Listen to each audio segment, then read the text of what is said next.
Tidak diceritakan mengenai busana sang pangeran. Kipati telah siap siaga dengan kendaraannya. Para punggawa telah siap sedia. Gamelan pun telah berbunyi. Prajurit bersenjata berada di setiap penjuru, diibaratkan lir Jatingarang ing Aksa. Seluruh negara geger, besar kecil, laki-laki perempuan semua keluar. Tidak ketinggalan orang-orang desa, besar kecil semua menuju kota kerajaan untuk melihat. Pengantin telah berada di dalam kereta, lalu diarak berkeliling alun-alun, diiringi gamelan yang berkumandang merdu. Saat matahari tenggelam, iring-iringan masuk kembali ke istana. Pengantin turun disambut oleh para istri raja dan sang permaiswari. Para punggawa dipersilakan masuk untuk berpesta pora. Sang pengantin duduk berdampingan di tempat yang disediakan, membuat terpana siapapun yang memandangnya. Para putri, istri para mantri, dan prameswari duduk di depannya. Sang pengantin kemudian melakukan sungkeman kepada para sesepuh. Tidak lama kemudian suguhan keluar dan mereka makan bersama. Setelah selesai, semua sisa makanan dibawa masuk kembali, dimakan oleh semua abdi kerajaan. Hidangan diganti dengan nyamikan ringan. Sang raja berpesta di pendopo. Ki Aneh dan Ki Langka menjadi pelawak menghibur para tamu. Raja dan para hadirin sangat senang melihat penampilan mereka. Sang Prabu sebenarnya juga mempunyai maksud untuk menanyakan kepada mereka asal-usul kedua menantunya.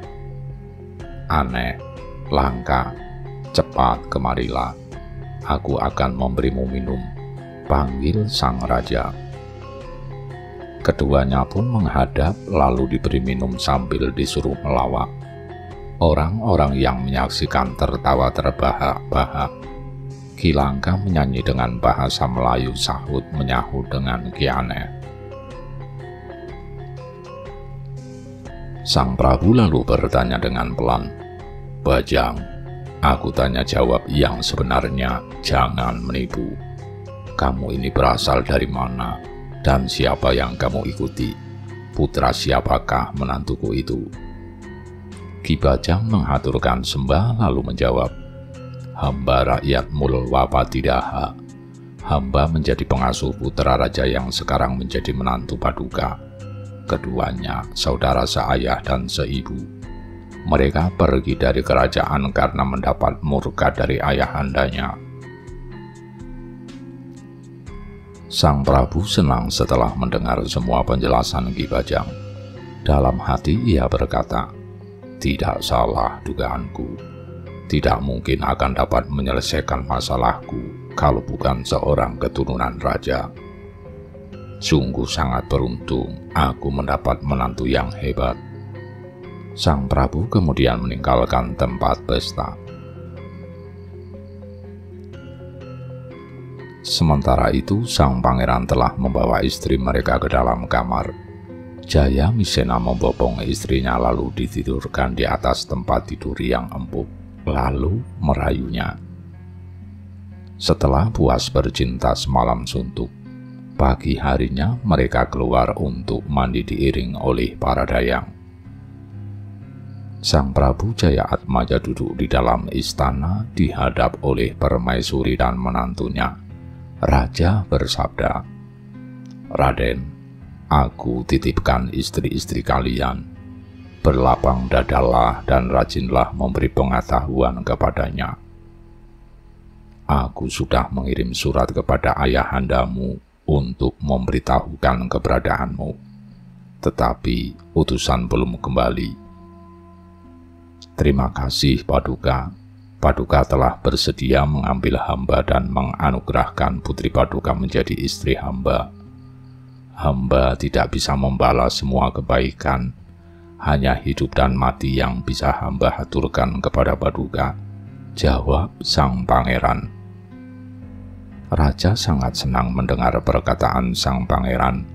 Mereka kemudian makan bersama. Di kerajaan, Mulwapati sang Prabu Jayamijaya sedang mengadakan bisowanan dihadap oleh para punggawa. Tidak ketinggalan Ki Seda dan Ki Patih Jayanegara.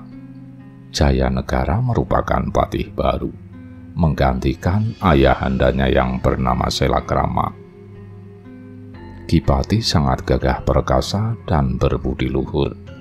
Pernah ikut raja dalam kemiskinan dan penderitaan, sehingga sangat dikasihi. Raja bersabda, "Paman Resi Kumbina, sudah 6 bulan Cucunda belum juga ada kabarnya." Empu Sedah menjawab, "Sabarlah Sang Prabu, sebentar lagi ada kabar datang." Raja lalu bertanya kepada Pati, "Bagaimana menurutmu, Pati?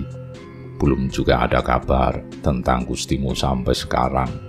Ki Patih menghaturkan sembah dan menjawab, "Hamba juga sudah menyebar utusan untuk mencarinya, tetapi belum ada yang kembali." Ketika sedang asik berbincang, tiba-tiba ada utusan datang membawa surat.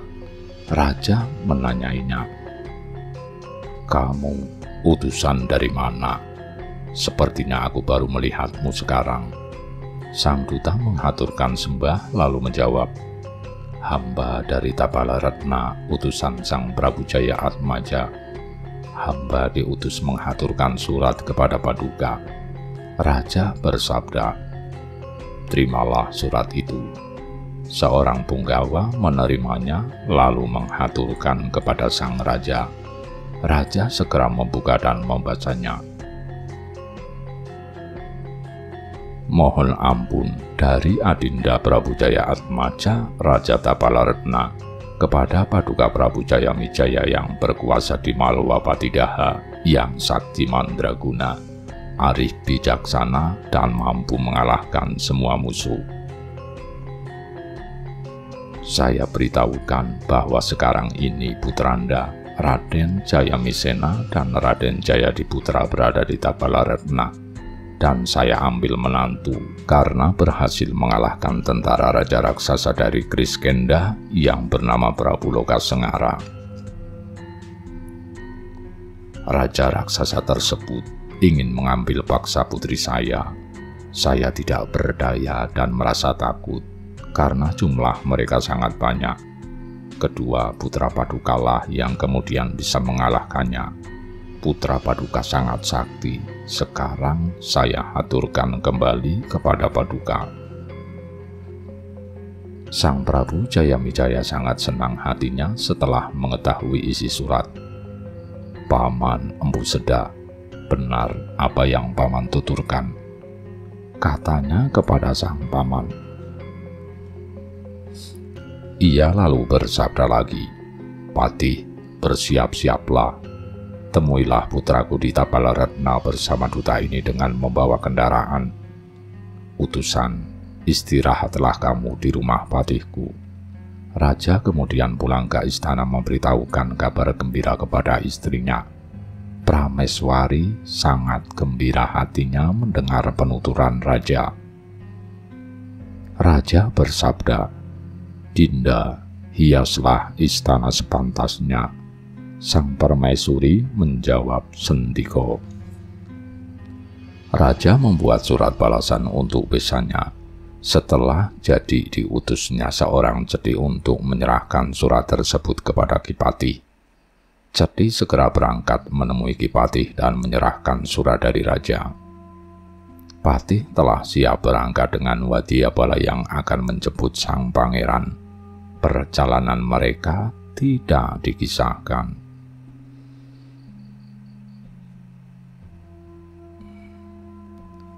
Di Tapalaretna, Sang Prabu Jaya Atmaja sedang mengadakan bisowanan dihadap kedua menantunya, Ki Patih serta para punggawa. Sang Prabu berkata, "Patih, lama sekali utusanku belum juga kembali. Patih menjawab, menurut pemikiran hamba, mungkin dia disuruh menunggu karena Sang Prabu Jayamijaya akan mengirim utusan untuk menjemput sang pangeran. Ketika sedang berbincang-bincang, tiba-tiba Ki Patih Jayanegara datang. Para prajurit di luar ribut, seorang gandek kemudian melapor kepada raja. Raja bersabda, "Panggillah menghadap segera."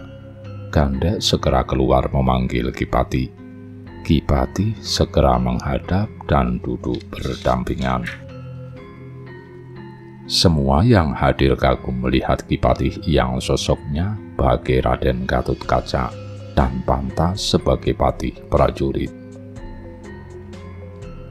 Ki Patih menghaturkan sembah lalu berkata, "Sang Prabu, hamba diutus oleh Sri Jayamijaya untuk menghaturkan surat." Sang Prabu berkata, "Patih, selamat datang." Patih menghaturkan terima kasih. Raja kemudian menerima surat dan membacanya. Setelah mengetahui isinya, surat tersebut diserahkan kepada kedua menantunya. Setelah membacanya, sang pangeran berkata, "Hamba ikut kehendak ayahanda saja." Ki Patih Jayanegara setelah melihat kedua pangeran segera menghampirinya. "Selamat datang, Paman. Bagaimana keadaan kerajaan?" tanya sang pangeran. Patih menjawab, "Semua baik-baik saja, Pangeran. Ayah dan ibu pangeran sudah sangat rindu dan mengharap kedatangan pangeran. Paduka berdua diharap segera pulang ke Mulwapati." Prabu Jayaatmaja bersabda, "Patih, istirahatlah dahulu. Aku sendiri yang akan mengantarkan putriku." Ki Patih menjawab sendiko. Bisowanan kemudian dibubarkan. Sang Prabu kembali ke istana, dan para wadyabala kembali ke rumah masing-masing. Sang Prabu Tapalaretna sangat senang hatinya. Ki Patih Jayanegara dijamu dengan istimewa. Setelah 7 hari, Sang Prabu telah siap untuk berangkat. Ki Patih telah menyiapkan kendaraan berupa tandu dan colang. Sang Prabu berangkat dengan mengendarai gajah bersama istrinya. Pangeran Jayamijaya mengendarai kereta bersama istrinya, sedang Pangeran Jayadipura lebih suka naik colang. Sepanjang jalan tidak jemu-jemu mereka memadu kasih. Para wadyabala bersorak-sorai gembira. Saat istirahat, sang pangeran mengajak berburu di hutan. Singkat cerita, mereka telah sampai di pinggir kota kerajaan Mulwapatidaha. Setelah memberitahu petugas penjaga batas, Ki Patih mohon diri untuk mendahului melapor kepada raja. Prabu Jayaatmaja pun mengizinkan, kemudian Patih berangkat. Ki Patih berjalan bagaikan burung terbang. Sang Prabu Jayamijaya sedang berada di sowanan, dihadap oleh para punggawa. Tidak ketinggalan Ki Empu Sedah. Sang Prabu bersabda, "Bagaimana Paman? Apa sudah ada berita? Telah lama saya menanti Cucunda. Apakah kira-kira sudah sampai di perbatasan?" Empu Sedah menjawab, "Hamba mendapat berita, mereka telah sampai di luar kota kerajaan. Putranda berdua serta Sang Prabu Jayaatmaja ikut serta dalam rombongan karena ingin berjumpa dengan Paduka." Tiba-tiba Ki Patih Jayanegara datang menghadap. Sang Prabu berkata, "Selamat datang, Patih. Bagaimana kabarnya?" Ki Patih menghaturkan sembah. "Hamba Paduka utus untuk mengundang Sang Prabu Tapalaretna. Sekarang beliau tiba bersama kedua putranda." Raja lalu bersabda, "Para punggawaku, kalian semua harus menyambut putraku. bariskan para prajurit di sepanjang jalan. Para Punggawa menjawab sendiko, lalu membubarkan diri menyiapkan prajurit masing-masing. Bergemuruh suara prajurit yang sedang berbaris di alun-alun sampai keluar kota kerajaan. Bermacam-macam pakaian yang mereka kenakan. Sang pangeran telah memasuki kota kerajaan menjadi tontonan seluruh rakyat. Laki-laki maupun perempuan keluar untuk menonton. Mereka terpana dan terkagum-kagum melihat sang pangeran dan istrinya. Sesampainya sang pangeran di tempat bisowanan, gamelan berkumandang. Semua orang yang hadir berdiri. Lalu sang Prabu turun menyambut kedatangan besannya. Sang pangeran mengaturkan sembah, mencium kaki ayahandanya. Sang Prabu membalas dengan memeluk dan menciuminya. Para istri lalu masuk ke dalam istana. Sang Prabu Jayamijaya telah duduk bersama besannya dihadap oleh para putra dan punggawa. Sang Prabu berkata dengan halus, "Selamat datang, Dinda. Sudah lama aku tunggu-tunggu. Saya sangat senang Dinda mau mengambil putraku menjadi menantu." Jaya Atmaja menjawab, "Saya yang berterima kasih, bagaikan menemukan intan segunung.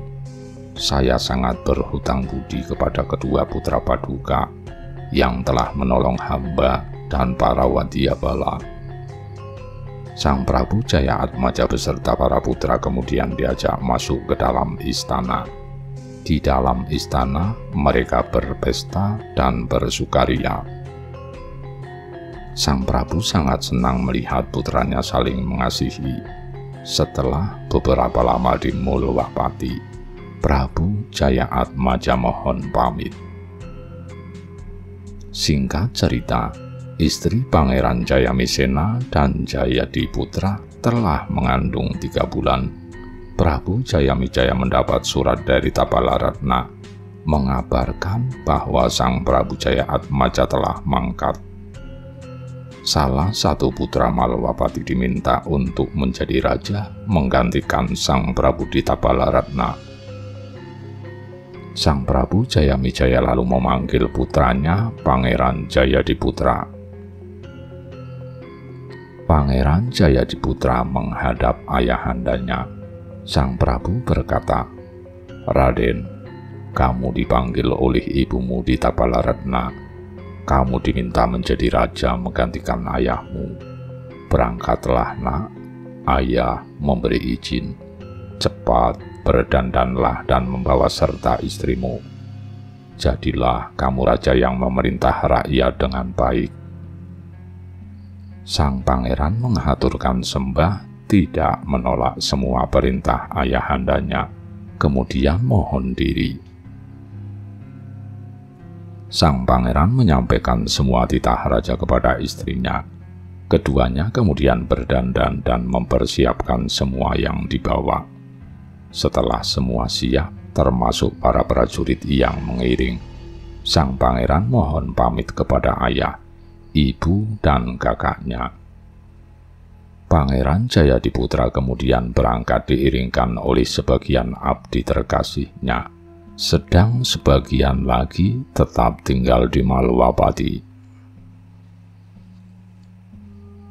Alkisah, Prabu Jayamijaya pun telah lama menjadi raja. Sang paman, Resi Kumbina atau Empu Sedah telah wafat.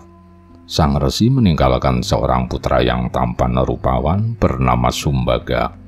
Sumbaga telah lama pergi bertapa di Gunung Arjamanik, sehingga tidak mengetahui bahwa ayahandanya telah tiada. Pangeran Jayamisena telah mempunyai seorang putra yang sangat tampan. Ia diambil oleh eyangnya dan diberi nama Raden Citrasoma. Sang eyang sangat mengasihi dan mencintainya. Raden Jayamisena kemudian mempunyai putra lagi. Putra keduanya lahir perempuan berpalas cantik, diberi nama Dewi Citraningsi. Prabu Jayamijaya berkehendak untuk menjadi begawan dan mengangkat putranya menjadi raja. Jayamisena akhirnya menjadi raja yang adil bijaksana hingga terkenal ke seluruh pelosok negeri. Patih yang mendampinginya masih patih lama, yaitu Raden Jayanegara.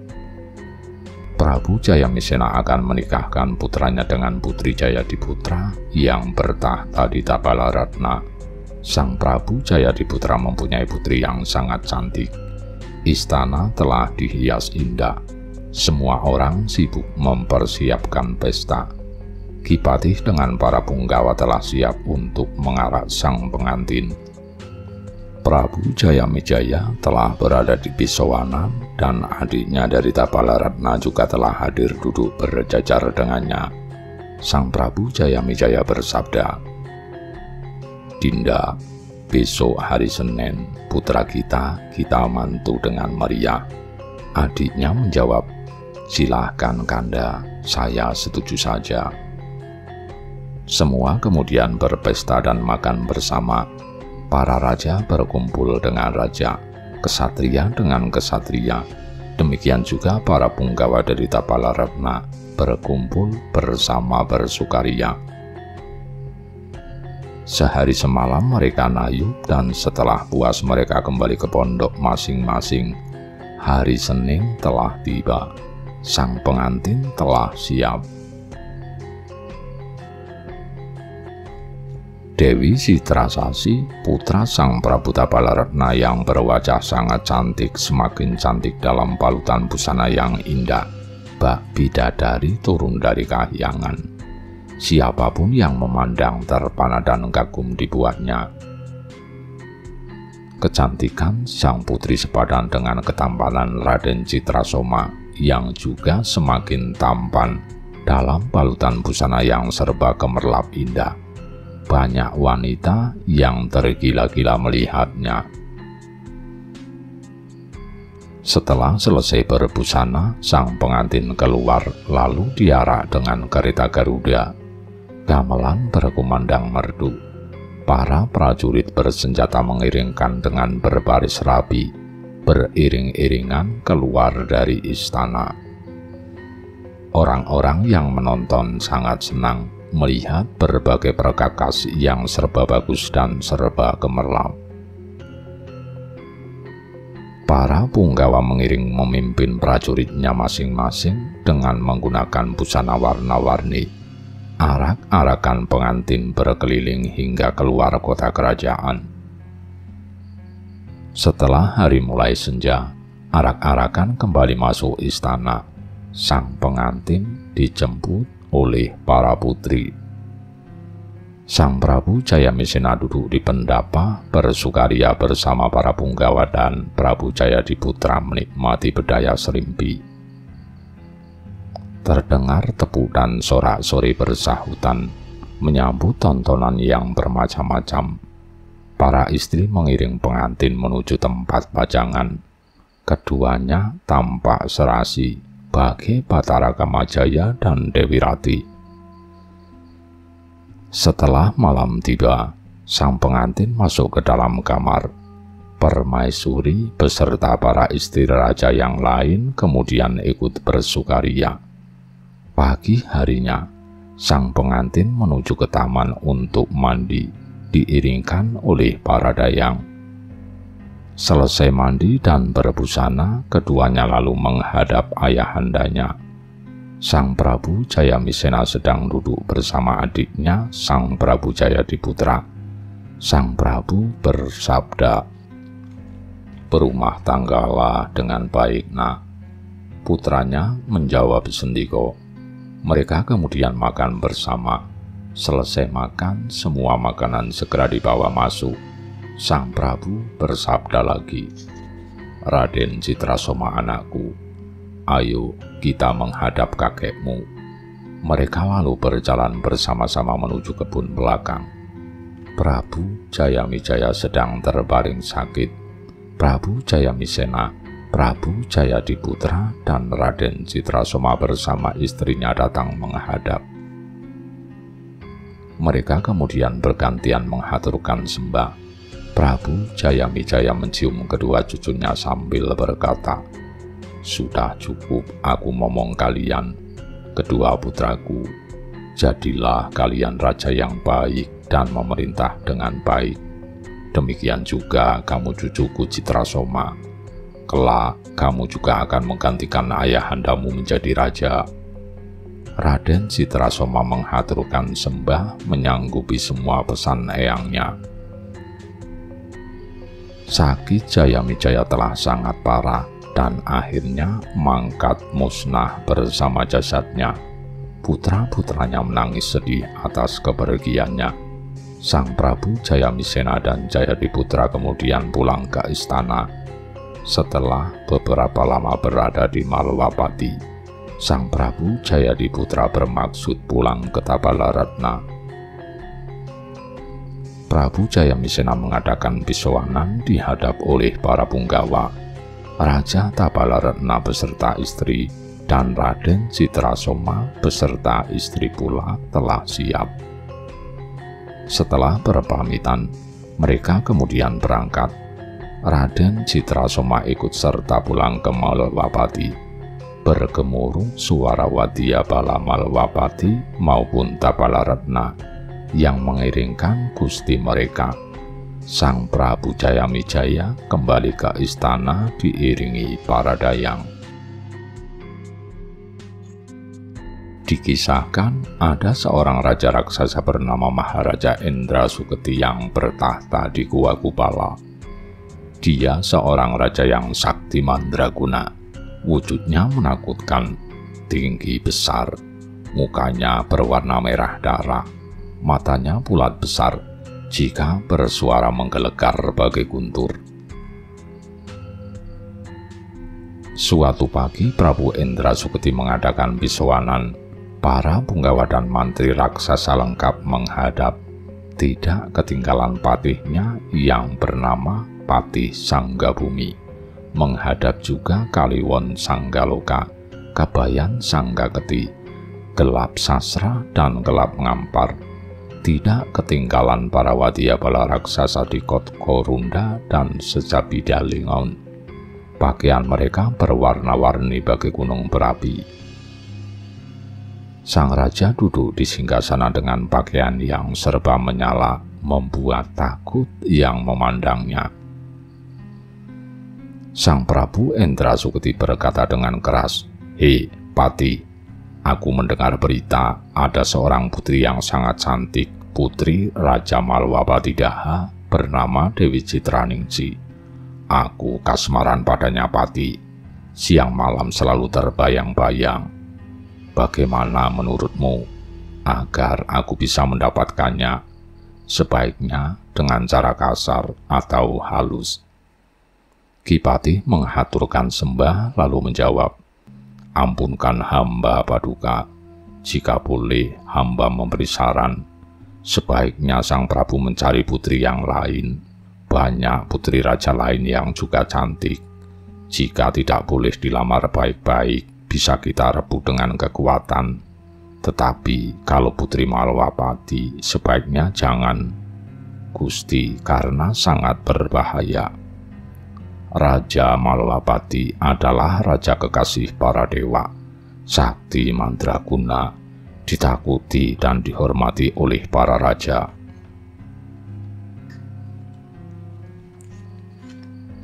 Prabu Indrasuketi tidak senang mendengar penuturan patihnya. "Jangan banyak bicara. Semua aku yang menanggungnya, walau harus hancur lebur.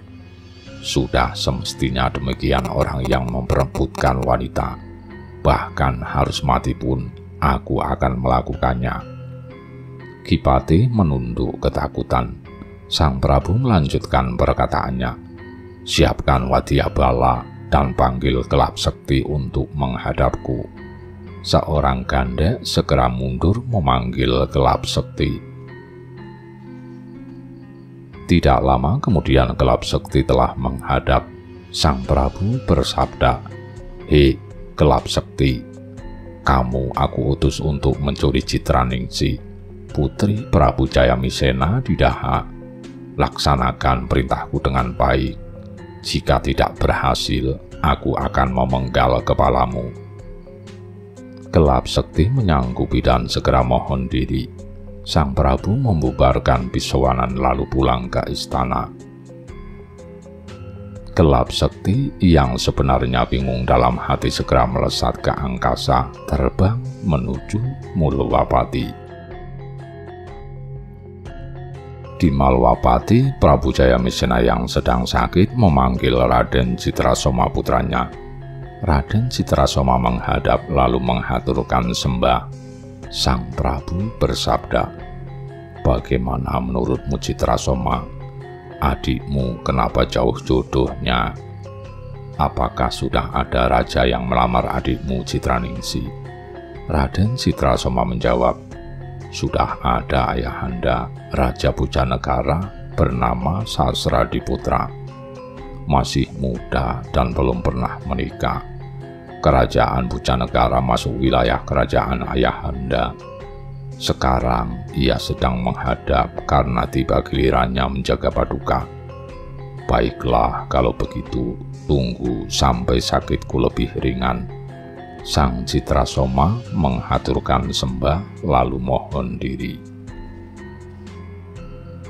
Istri Raden Citrasoma telah mengandung tua. Saat itu ia ketamuan seorang pandita yang bertapa di Gunung Sumbing.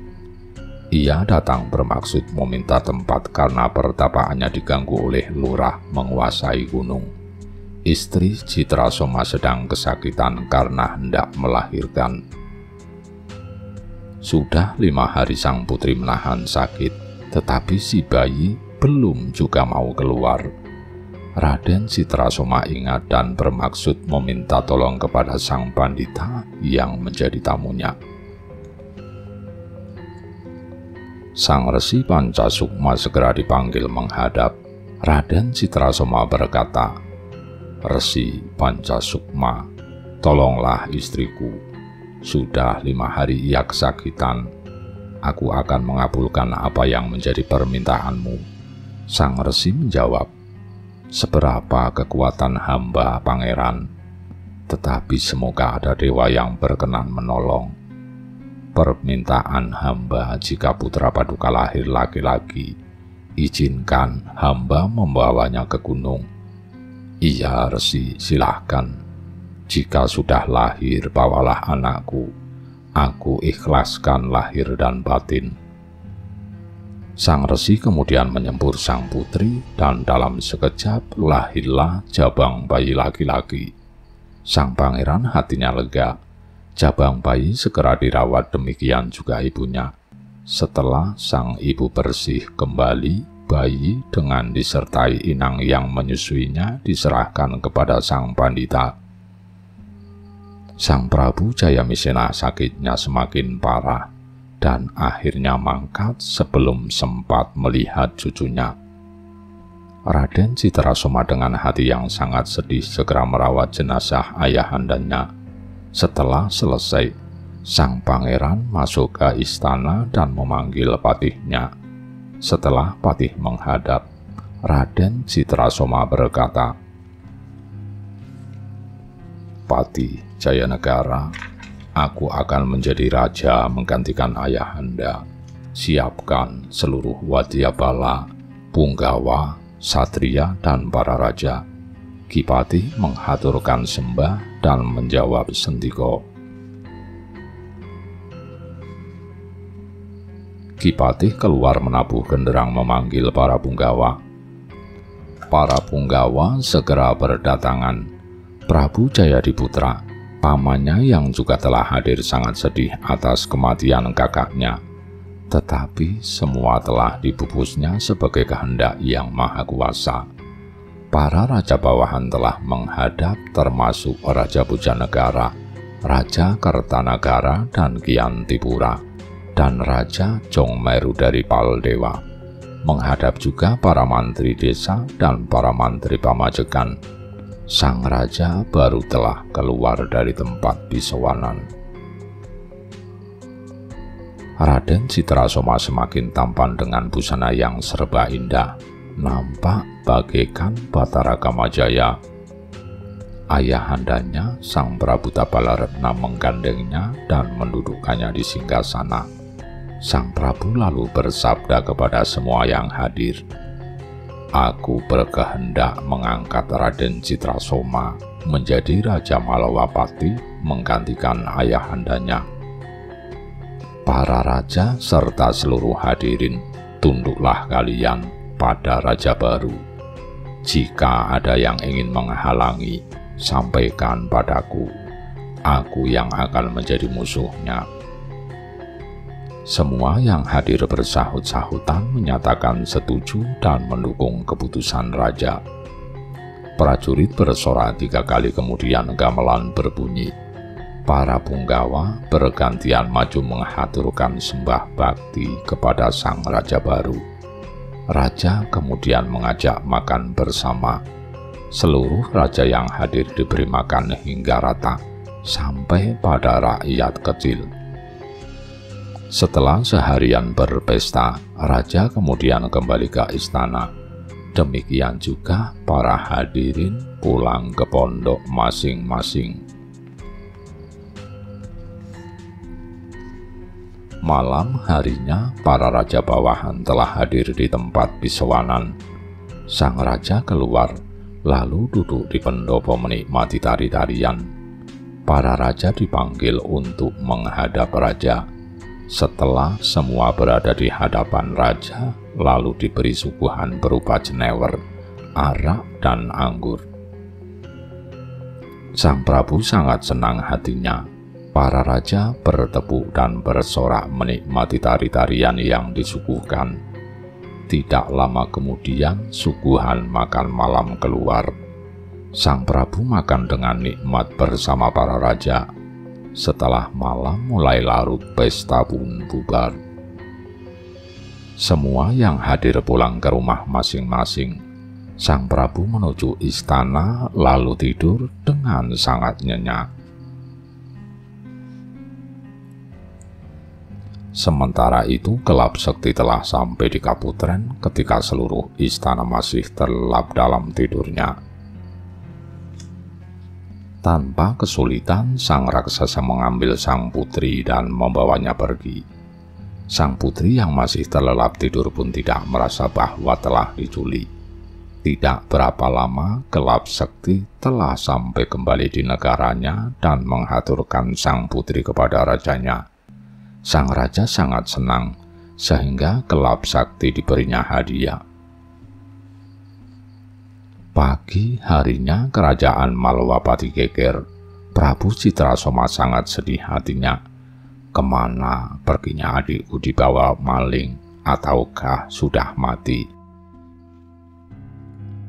Ia lalu memanggil dan memerintahkan para raja dan punggawa agar mencari adiknya Dewi Citraningsi.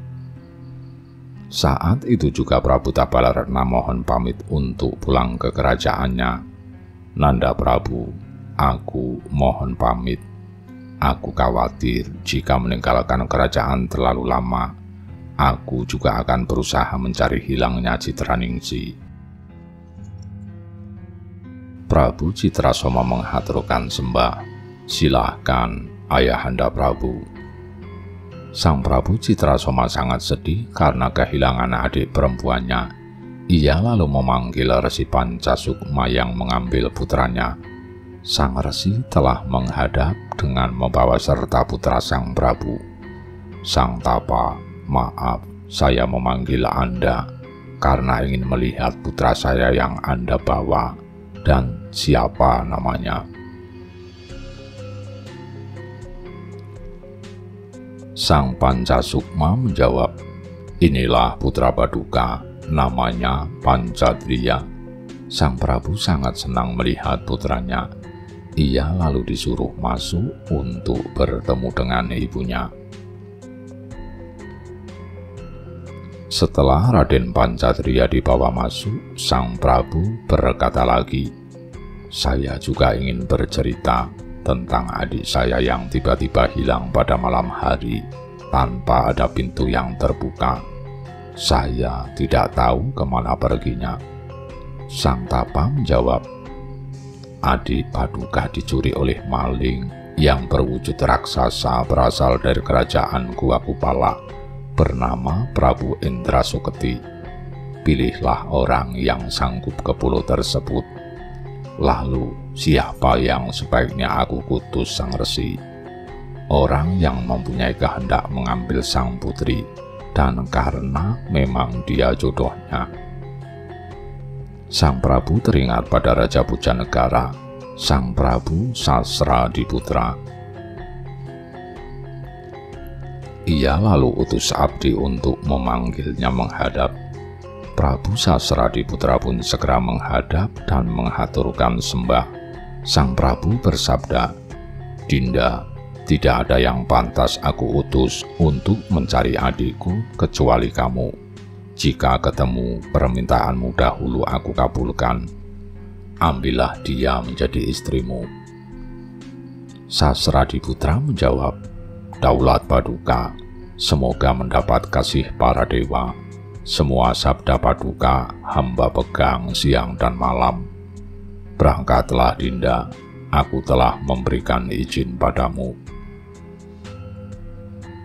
Sasradiputra segera mohon diri. Ki Pancasukma mohon pamit kepada Sang Prabu untuk kembali ke gunung dengan membawa serta putra raja.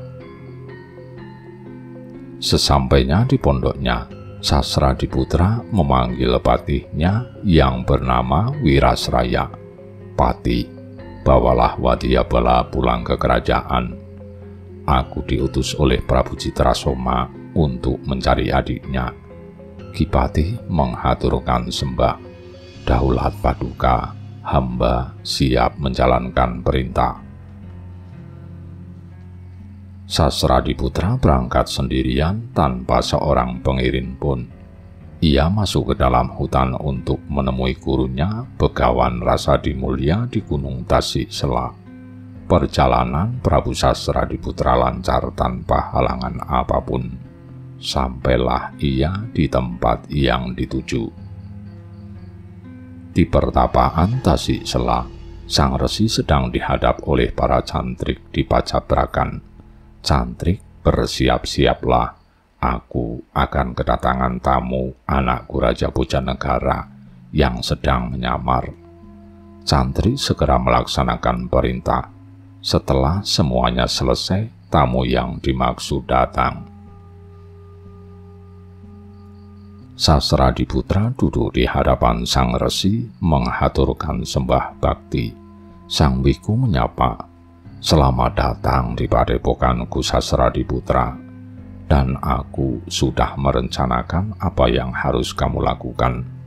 Sasradiputra menjawab, "Terserah sang resi yang telah mengetahui segala perkara sebelum terjadi." Sang resi lalu berkata, "Sulit untuk menemukan Dewi Citraningsih, adik Prabu Citrasoma. Ia hilang dicuri oleh seorang raja raksasa yang sangat sakti dari kerajaan Gua Kupala bernama Prabu Indrasuketi.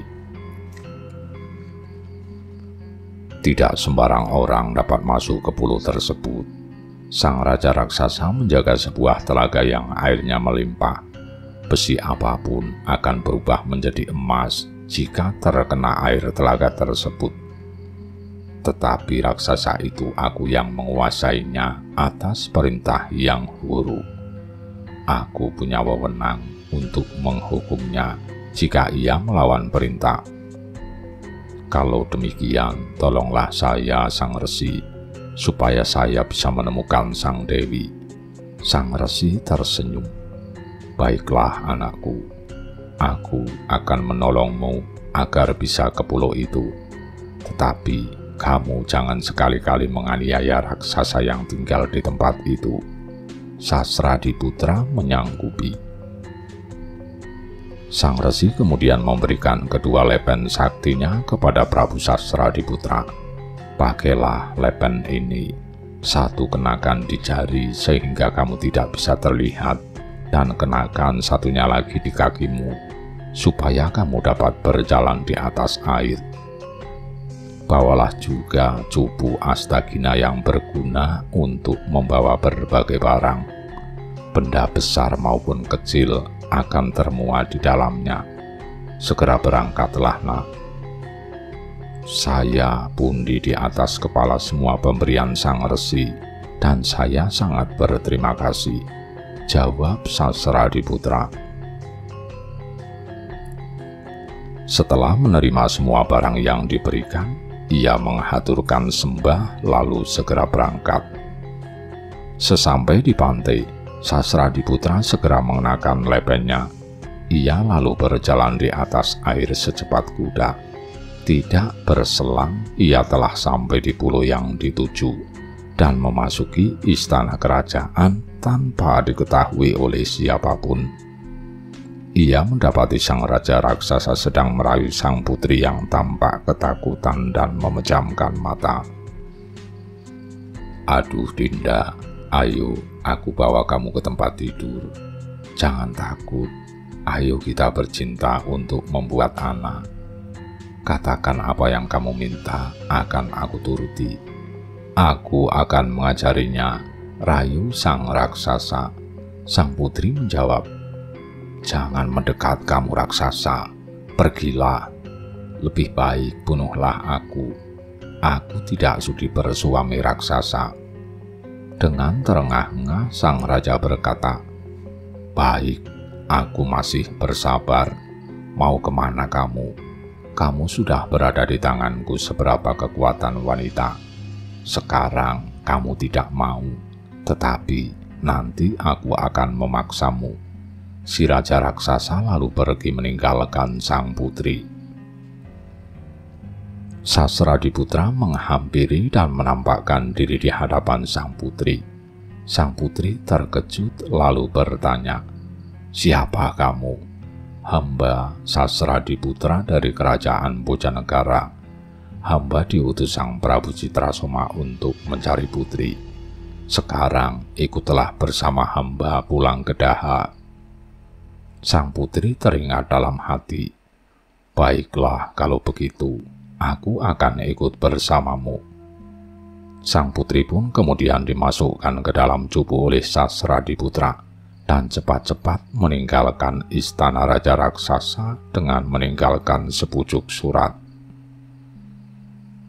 Raja raksasa kembali masuk ke tempat sang putri bermaksud untuk memaksanya. Ia marah ketika melihat sang putri sudah tidak ada dan melihat sepucuk surat. Segera dibukanya dan dibacanya isi surat tersebut.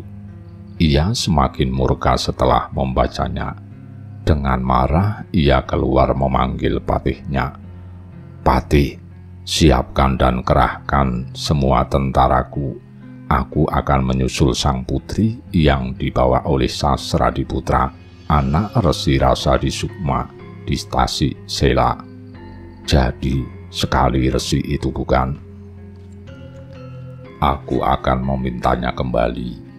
Kipati segera menyiapkan bala tentaranya. Bergemuruh suara prajurit raksasa yang berkumpul. Sang raja melesat ke angkasa diiringi oleh para prajuritnya. Angkasa menjadi bagai tertutup mendung karena banyaknya prajurit raksasa.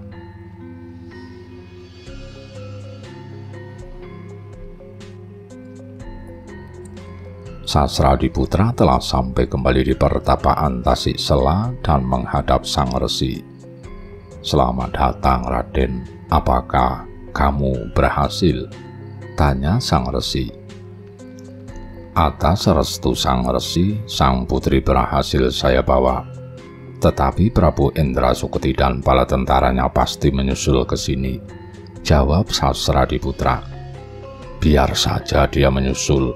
Sekarang cepatlah Raden pulang ke Daha menghaturkan sang putri karena sudah lama pergi." Sasradiputra menghaturkan sembah lalu pergi. Para raksasa yang menyusul sang putri telah tiba di Tasik Sela. Bergemuruh suaranya. Prabu Indrasuketi menemui Resi Raja di Sukma.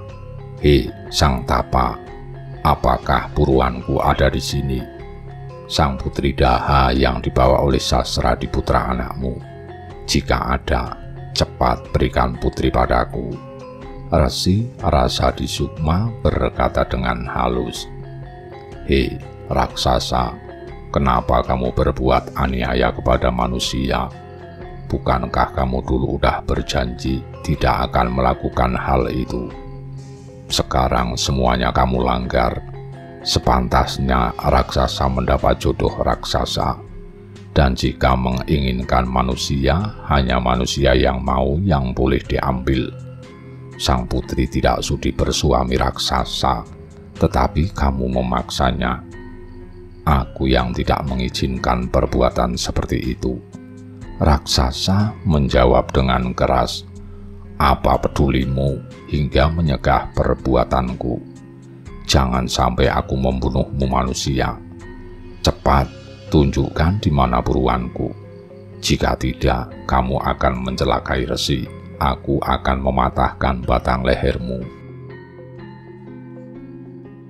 "Mana mungkin kamu membunuhku? Kamu dalam kekuasaanku. Jika aku merasa salah, baru kamu bisa membunuh dan memaksaku." Si raksasa marah lalu memerintahkan bala tentaranya untuk menangkap sang resi.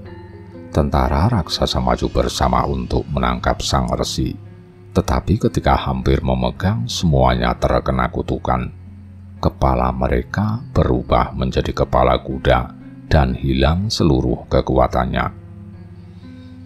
Mereka menyatakan tobat kepada sang pandita. Sang pandita berkata, "Kalian sudah tidak bisa kembali seperti semula. Semua sudah menjadi takdir dewata.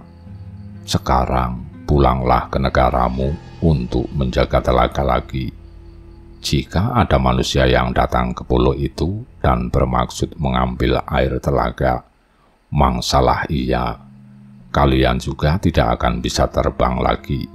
Cepat pulanglah kalian." Tiba-tiba angin kencang datang membawa pergi semua raksasa yang ada. Para raksasa telah kembali ke Kupala menjaga pulau. Tidak ada satupun manusia yang berani memasuki pulau yang terletak di sebelah barat Benggala itu. Sementara itu, Sasradiputra telah sampai di kerajaan Bojanegara. Ia bermaksud istirahat dahulu selama 7 hari. Diperintahkannya para wadyabala untuk menyiapkan jolang untuk membawa sang putri. Setelah semua siap, rombongan berangkat dengan iringan oleh patih dan para prajurit yang berbaris. Singkat cerita, mereka telah sampai di Daha dan segera memasuki istana menghadap Sang Prabu Citrasoma. Sang Prabu sangat gembira mendengar adiknya telah kembali.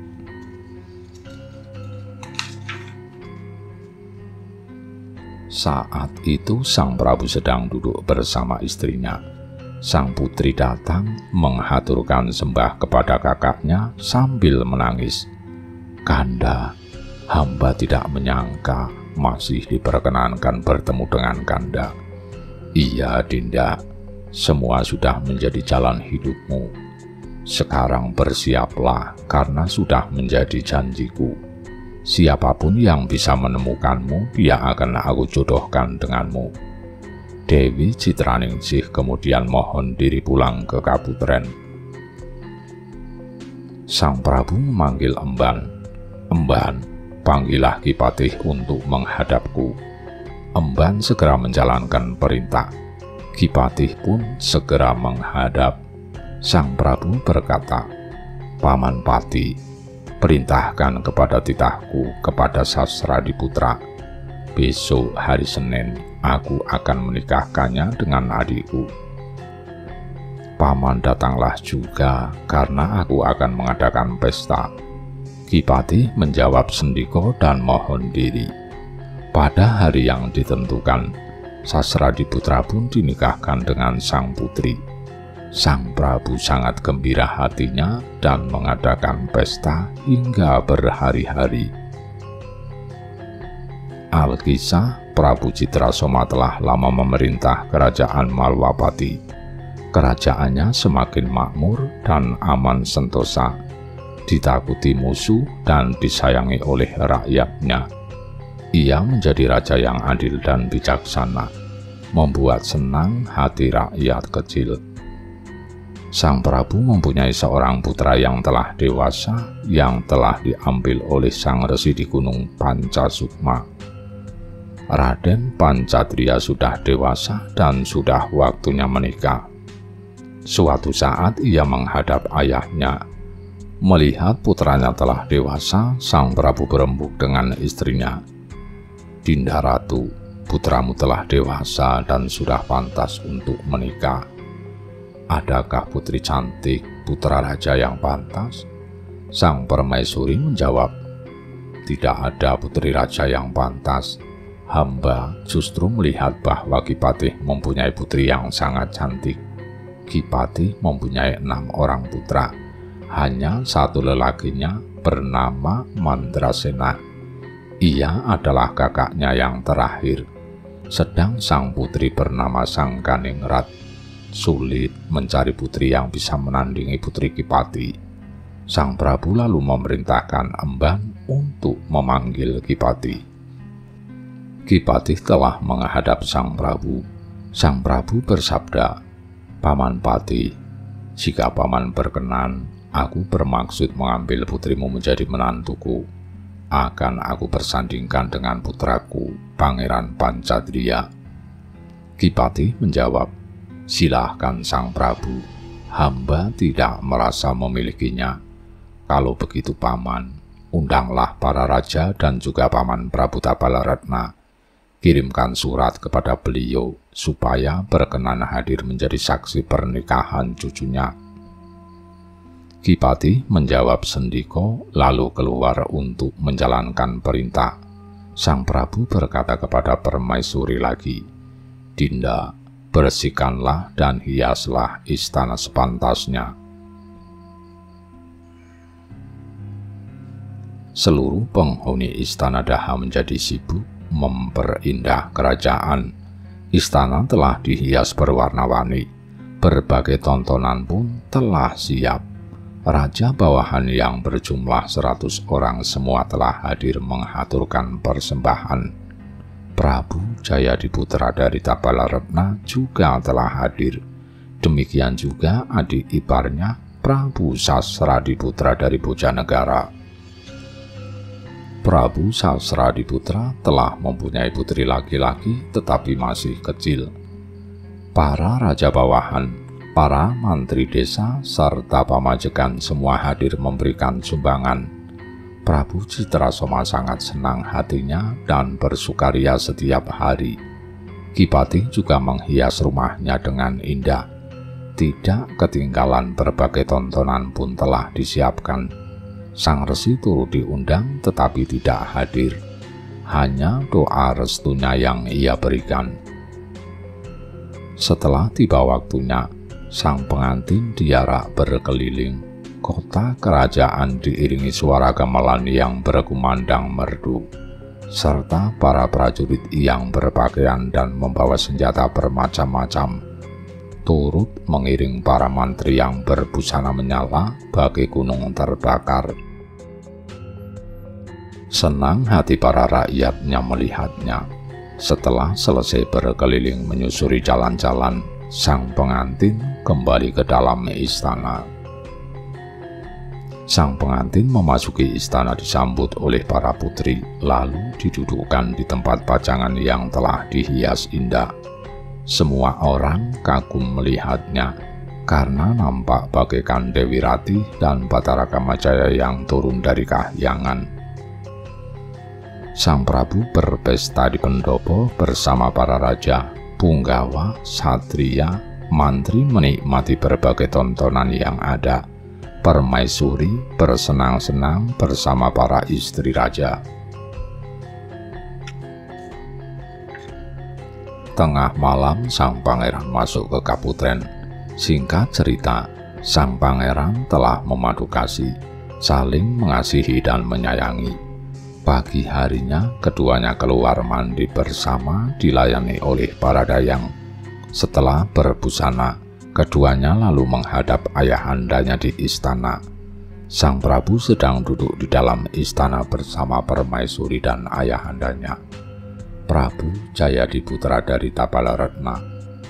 Setelah sang pengantin baru menghadap bersama-sama, mereka kemudian makan bersama. Sang Prabu sangat senang melihat kedua putranya. Selesai makan dan semua hidangan telah dibawa masuk, tiba-tiba Resi Pancasukma datang. Sang Prabu segera menyambut dan menyapanya. "Selamat datang, Bapak. Saya sedikit kaget. Ada berita apakah, Bapak?" Sang Resi menjawab, "Hamba hanya ingin menengok anak hamba yang katanya telah menikah." Raden Pancatria maju menghaturkan sembah bakti kepada Sang Resi, diikuti oleh istrinya. Sang Resi berkata, "Raden, pandai-pandailah momong istrimu. Kelak kamu akan mempunyai anak yang sakti mandraguna. Berumah tanggalah dengan rukun. Semoga aku dapat puas mengasuhmu." "Terima kasih, saya mohon doa restu Resi," jawab Raden Pancatria. Sang Pandita pun lalu mohon pamit. Malam harinya Sang Prabu Citrasoma berkehendak untuk berpesta di Kepatihan dengan membawa serta putranya. Kipati telah siap sedia. Para raja, punggawa, serta mantri telah berada di Kepatihan. Sang Prabu duduk bersama para raja bersukaria menikmati berbagai tontonan hingga 2 hari 2 malam. Banyak yang bertanda tanya melihat sikap rajanya yang berlebihan dalam bersenang-senang. Tidak biasanya raja terlihat sangat senang seperti ini. Pertanda akan ada kejadian apa kelak, pikir mereka dalam hati. 7 hari setelah pesta usai, ada cantrik utusan Resi Pancasukma mengabarkan bahwa Sang Resi sedang sakit parah. Raden Pancatria bingung hatinya. Ia ingin pergi ke gunung, tetapi eyangnya sendiri sedang sakit. Demikian juga Kipatih, mertuanya. Ia lalu berembuk dengan istrinya. Sang istri berkata, "Kalau menurut hamba, sudah semestinya Paduka pergi ke gunung menunggui Sang Tapa karena ia guru Paduka. Dan lagi, beliaulah yang mengasuh Paduka sejak kecil terkena kencing dan tinja. Sudah saatnya sekarang Paduka membalasnya." Raden Pancatria merasa bahwa apa yang dikatakan istrinya benar. Segera ia berdandan lalu berangkat hanya dengan membawa pengikut secukupnya. Sakit Sang Resi Pancasukma sudah sangat parah. Saat itu ia ketamuan naga pertapa yang baru saja datang. Sang naga pertala merasa belum puas mengaku saudara kepada Sang Resi. Demikian juga sebaliknya. Resi Pancasukma berkata, "Kakang, sudah menjadi takdir kita tidak bisa langgeng bersaudara. Tetapi nanti setelah aku mati, lanjutkan persaudaraan kita melalui orang yang bernama Angling Dharma, putra Prabu Daha. Anggaplah dia sebagai saudara yang sesungguhnya." Nagra Pratala menjawab, "Baik, Yai, aku akan menuruti permintaanmu." Sang Naga Pratala kemudian mohon pamit. Tidak lama kemudian, Raden Pancatria datang menghaturkan sembah di kaki Sang Resi. Sang Pandita menyapa, "Selamat datang, Raden. Hamba buru-buru datang karena Sang Resi memanggilku," jawab Raden Pancatria. "Benar, Raden. Aku memanggilmu karena sakitku sudah parah, dan aku merasa sudah tiba waktu ajalku. Aku tidak bisa mengasuhmu selamanya. Jika nanti menjadi raja, jadilah raja yang baik yang bisa memerintah rakyat. Tidak mudah menjadi raja. Jangan lupa untuk berdana kepada orang miskin." Raden Pancadriya telah mendapat wejangan dari sang resi. Sang resi sakitnya semakin parah. Raden Pancadriya berusaha untuk mendudukkannya. Tiba-tiba ada utusan datang mengabarkan bahwa eyangnya, Raja Tapalaretna, telah mangkat bersamaan dengan wafatnya Kipati. Raden Pancadriya sangat sedih hatinya. Ia menyuruh utusan agar segera kembali ke kerajaan setelah memberikan pesan-pesan. Sang resi yang didampingi oleh Raden Pancadriya setelah duduk, ia lalu mangkat. Jasadnya tiba-tiba hilang musnah. Para endang dan cantrik menangis, merasa tidak mempunyai pengayom lagi. Sang pangeran lalu memanggil cantrik yang bernama Sidik Mulya. Setelah menghadap Raden Pancadriya, berkata padanya, "Saudaraku Sidik Mulya, jadilah pendeta menggantikan Ayahanda Pancasukma. Pindahkan pertapaan ke tempat yang dulu, yaitu di Gunung Cemorosewu." Sidik Mulya menjawab, "Sendika Gusti, hamba akan melaksanakan semua perintah Paduka." Raden Pancadriya berkata lagi, "Harta benda Ayahanda yang ada semua menjadi milikmu." Sidik Mulya menghaturkan terima kasih. Raden Pancadriya lalu kembali ke istana menghadap Sang Prabu. Sang Prabu sedang duduk bersama permaisuri di dalam puri. Saat melihat Raden Pancadriya menghadap, ia segera menyapa, "Bagaimana keadaan Sang Tapa, Raden?" Raden Pancadriya menjawab, "Sang Tapa telah wafat. Jenazahnya muksa, tetapi beliau sudah ada yang menggantikan. Hamba yang menetapkan Sidik Mulya sebagai pengganti Sang Tapa." Sang Prabu berkata lagi, "Sepeninggal ayahandamu, Patih Jayanegara, aku bermaksud mengangkat iparmu, Mandrasena, menjadi patihku menggantikan ayahnya." Raden Pancadriya menyetujui. "Sepeninggal eyangmu, putranya yang bernama Seputra, adik ibumu atau juga pamanmu, aku angkat menggantikannya," lanjut Sang Prabu. "Terserah kehendak Ayahanda Prabu saja," jawab sang pangeran. Sang Prabu kemudian memerintahkan kepada putranya untuk pulang. Pagi harinya Sang Prabu mengadakan bisowanan. Para punggawa dan seluruh wadyabala menghadap. Demikian juga para raja bawahan. Sang Prabu duduk di singgasana emas di hadap putra mahkota.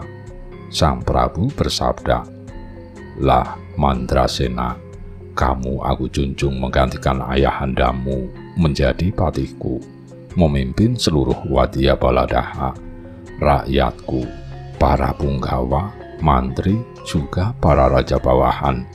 Jadilah saksi atas pengangkatan Mandrasena menjadi patih." Semua menjawab sendiko. Sang Prabu melanjutkan perkataannya, "Adikku Saputra, jadilah raja di Tapalaretna menggantikan Ayahanda Jayadiputra. Tetapi setiap tahun kamu harus menghadap padaku. Kamu aku beri gelar Prabu Saputra Diraja." Raden Seputra menghaturkan sembah, "Hamba junjung tinggi titah Paduka. Hamba tidak bisa membalas segala kebaikan yang terlimpah. Hanya hidup dan mati hamba haturkan kepada Kanda Prabu." Raja kemudian bersukaria bersama para raja bawahan. Seharian mereka menari dan bersenang-senang untuk menyambut pengangkatan adik dan patihnya. Pesta berjalan sangat meriah. Setelah selesai, raja pulang ke istana, sedangkan para punggawa yang hadir bubar pulang ke rumah masing-masing. Para raja mohon pamit untuk kembali ke kerajaan masing-masing. Hanya Raja Bojanegara yang masih tetap tinggal di Malawapati. Meskipun saudara ipar Prabu Sasradiputra sangat disayangi oleh Sang Prabu Citrasoma, putra Prabu Sasradiputra bernama Raden Sasradiningrat telah dewasa dan telah menikah dengan putri Prabu Kartanegara. Sang Prabu Citrasoma mempunyai rencana yang bagus. Raden Sasradiningrat diangkat menjadi raja di Bojanegara, sedangkan adiknya Prabu Sasradiputra diminta untuk tetap tinggal di Daha menemaninya. Suatu hari ada kabar bahwa Raja Kartanegara bernama Prabu Jayengrat yang juga besan Sasradiputra telah wafat. Sang Prabu Citrasoma memanggil Prabu Sasradiputra dan Patih Mandrasena. Patih dan Dinda Sasradiputra, besanmu Kartanegara telah meninggal dan dia memasrahkan anaknya kepadaku. Bagaimana menurut kalian? Ki Patih menjawab, semua terserah Paduka. Sasradiputra menyambungi, sebaiknya Paduka mengangkat putranya menggantikan menjadi raja di Kartanegara, dan katakan bahwa meskipun ayahandanya telah wafat, ia harus tetap setia kepada Paduka. Sang Prabu setuju dengan usul adiknya. Ia kemudian memanggil Raden Jayengrana untuk menghadap. Prabu Citrasoma bersabda, Jayengrana, jadilah raja menggantikan ayahandamu di Kartanegara. Jayengrana menjawab, terima kasih Paduka. Titah Paduka hamba junjung tinggi. Hidup dan mati hamba persembahkan kepada Paduka. Sang Prabu lalu memberi perintah kepada Patih. Patih, adakan upacara pengangkatan raja di Kartanegara. Patih menghaturkan sembah dan menjawab sendiko, lalu mengundurkan diri. Telah lama Sang Prabu Citrasoma menjadi raja di Malwapati Daha. Kerajaan berkembang pesat dan makmur. Kandungan istri Pangeran Pancatria sudah besar dan sudah tiba saatnya melahirkan. Tiba-tiba Sang Prabu sakit dan lama-kelamaan sakitnya semakin parah. Ia lalu memanggil putra mahkota Raden Pancatria. Anakku, gantikan ayah menjadi raja. Jadilah raja yang adil dan bijaksana dan jangan bertindak sewenang-wenang. Raden Pancatria menghaturkan sembah bakti. Sang Prabu pun kemudian wafat. Seluruh istana menangis sedih atas kepergian sang raja. Saat itu juga istri Raden Pancatria melahirkan seorang bayi laki-laki. Setelah selesai merawat jenazah ayahandanya, Raden Pancatria lalu masuk ke istana. Dipanggilnya Raden Mandrasena dan pamannya Prabu Sasradiputra. Ia berkata, Paman dan Kakang Patih, aku bermaksud menjadi raja menggantikan ayahanda Prabu. Bagus, Nger, Paman mendukungmu, demikian juga Ki Patih, kata sang paman. Ki Patih kemudian diutus untuk mengundang para punggawa, mantri, dan para raja bawahan untuk menghadap. Kerajaan Malwapati telah dipenuhi oleh para punggawa dan raja bawahan yang menghadap. Para prajurit berbaris rapi. Hadir juga Prabu Satputradiraja, Raja Tapalaretna, Sasradiputra Raja Bojanegara yang telah tinggal di Daha, beserta putranya yang menggantikannya menjadi raja bernama Prabu Sasradiningrat. Tidak ketinggalan Raja Kartanegara, Prabu Jayengrana.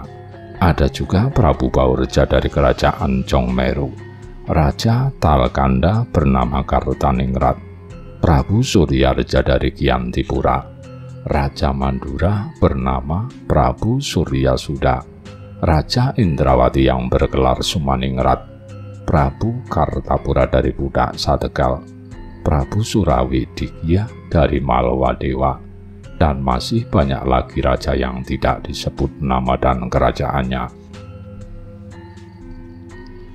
Sang pangeran keluar dengan baju keprabon, baju kebesaran raja, diawali dengan iring-iringan para putri yang membawa upacara. Cahaya sang pangeran tampak gemilang membuat suram semua yang hadir, bagai hyang cakra yang sedang dihadap para dewa. Sang pangeran lalu duduk berjajar dengan para raja. Sang paman, Prabu Sasradiputra, lalu berdiri dan berkata, "Para raja, punggawa dan mantri, serta para kesatria, juga para prajurit, jadilah saksi. Aku angkat putraku Raden Pancatria menjadi raja menggantikan ayahandanya, disetujui oleh para sesepuh. Kalian tunduk dan patuhlah kepada putraku. Barang siapa yang tidak mau, sampaikan padaku. Aku yang akan menghadapinya." Semua bersorak 3 kali sebagai tanda setuju. Sang Sasradiputra lalu membimbing putranya dan mendudukkannya di singgasana. Patih diikuti para raja dan punggawa menghaturkan sembah bakti kepada raja yang baru. Suara gamelan berkumandang merdu memberikan penghormatan kepada sang raja baru. Semua kemudian makan bersama. Selesai makan, raja kemudian kembali ke istana disambut oleh sang permaisuri dan putranya. Sang Prabu Pancatria menyambut dan membopong putranya. "Anakku, kamu aku beri nama Anglingtria. Dulu waktu putra raja lahir bersamaan dengan lahirnya putra Kipati. Putra Kipati kemudian diangkat menjadi raja, menjadi saudara kembar putra raja. Putra Kipati diberi nama Raden Madrim." Prabu Pancatria semakin terkenal karena memerintah dengan adil dan murah hati. Para raja yang menghadap telah diizinkan untuk kembali ke negara masing-masing. Sang Sasradiputra turut berpamitan untuk pulang ke Bojanegara. Ia ingin mendampingi putranya dan menjadi seorang begawan. 2 bulan setelah kepulangannya, Sang Sasradiputra wafat. Sang Prabu Pancatria sedih hati mendengarnya. Putra Sang Prabu, Anglingtria dan Madrim telah dewasa. Keduanya sangat rukun dan senang pergi ke hutan. Semua ajar yang ditemui dijadikan guru, dan keduanya tidak pernah terpisah. Meskipun demikian, hati Raden Anglingtria belum puas. Ia kemudian bersahabat dengan Sang Nagapratala.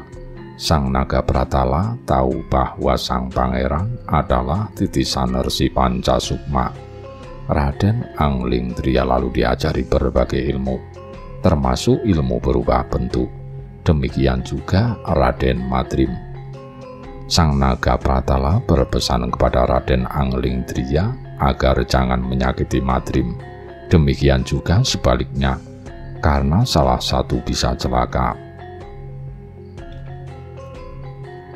Nagapratala bingung hatinya saat akan menurunkan Aji Suleman kepada Raden Anglingtria karena Madrim tidak pernah jauh darinya. Dalam hati sang Nagapratala berpikir, mungkin setelah menikah nanti mereka dapat terpisahkan. Kedua putra raja pulang ke kerajaan menghadap ayahandanya. Melihat putranya telah tumbuh dewasa, Sang Prabu berembuk dengan permaisuri. "Dinda, aku lihat putra kita sudah saatnya untuk menikah. Apakah ada wanita yang sekiranya pantas untuknya?"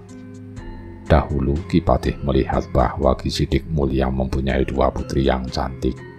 Jawab permaisuri, "Kalau begitu, panggillah Kakang Patih untuk menghadap ke istana," perintah sang raja. Seorang emban lalu berangkat memanggil Kipatih. Tidak lama kemudian Kipatih telah duduk di hadapan sang Prabu. Raja bersabda, "Kakang Patih, aku lihat putra kita sudah dewasa dan sudah saatnya menikah. Adakah putri yang pantas menjadi istri mereka yang cantik wajahnya?" Kipatih berkata, "Ada wanita 2 bersaudara yang sangat cantik wajahnya. Mereka adalah putra Begawan Sidik Mulia di Cemarasewu. Hamba pikir mereka pantas menjadi istri putra-putra kita. Kalau demikian, panggillah Kakang Sidik Mulia. Aku sendiri belum tahu kalau sang resi mempunyai putri. Jadi suruh dia membawa putrinya sekalian. Perintah raja kemudian. Kipatih lalu mohon diri dari hadapan raja. Sesampainya di rumah ditulisnya surat untuk Ki Sidik Mulya. Setelah selesai memanggil seorang mantri dan menyuruhnya mengantarkan surat tersebut, singkat cerita, utusan telah sampai di pertapaan Cemoro Sewu dan bertemu dengan sang resi. Setelah membaca isi surat, sang resi berkata kepada utusan, "Kisana, pulanglah dahulu. Haturkan pada sang Prabu bahwa aku akan memenuhi permintaan beliau. Aku akan segera menyusul ke istana." Setelah utusan pergi, sang resi lalu bersiap-siap dan berdandan. Demikian juga kedua putrinya. Kedua putrinya dimasukkan ke dalam sorban oleh sang resi. Ia kemudian berangkat dengan membawa 2 orang cantrik. Sesampai di kerajaan, ia segera menuju ke rumah Kipatih. Oleh Kipatih, sang resi kemudian diajak menghadap raja. Sang raja sedang duduk bersama sang permaisuri di dalam istana. Saat melihat Kipatih datang bersama sang resi, raja menyapa, "Selamat datang, Kakang Resi. Kakang aku undang ke istana karena aku dengar Kakang mempunyai 2 orang putri yang cantik." Sang resi menjawab, "Memang benar. Hamba mempunyai 2 orang anak perempuan, tetapi wajahnya jelek. Mana mungkin saya bisa menolak jika sang Prabu menghendakinya." Sang resi kemudian mengeluarkan anaknya dari dalam sorban. Semua orang yang berada di istana tertegun kagum melihatnya. Sang putri bagaikan bidadari yang turun dari surga. Sang raja dan istrinya memuji dalam hati, "Siapakah nama mereka? Dan mana yang tua dan mana yang muda?" Yang kulitnya kuning adalah yang muda, bernama Dewi Secak, sedangkan yang tubuhnya semampe bernama Dewi Nilawati. "Dan dia yang tua," jawab sang resi. Sang Prabu bersabda, "Keduanya akan aku ambil menantu. Yang muda akan aku nikahkan dengan putraku Anglingtria, sedang yang tua akan aku nikahkan dengan Madrim, anak Kakang Pati." Sang resi menjawab, "Silahkan sang Prabu, hamba tidak akan membantah titah Paduka." Sang Prabu lalu memberikan perintah kepada Pati, "Kakang Pati, siapkan segala sesuatunya untuk mengarak pengantin. Undang juga para punggawa dan para raja untuk hadir dalam acara pernikahan putraku." Kipatih pun mohon diri untuk menjalankan perintah. Kepada sang resi, sang Prabu berkata, "Kakang Resi, jangan pulang ke gunung dulu. Tinggallah di panepenku menunggu acara panggih manten putra kita." Ki Sidik Mulya menjawab sendiko. Istana mulai dihias dan dibangun indah. Para tukang bekerja hingga berhari-hari mengerjakan berbagai hal. Kabar bahwa raja akan menikahkan putranya telah tersebar. Setiap hari para raja bawahan berdatangan. Demikian juga para mantri di desa dan pamajekan dari gunung-gunung. Mereka datang dengan membawa berbagai persembahan dan sumbangan. Untuk sementara cerita tentang persiapan pernikahan kita tinggalkan.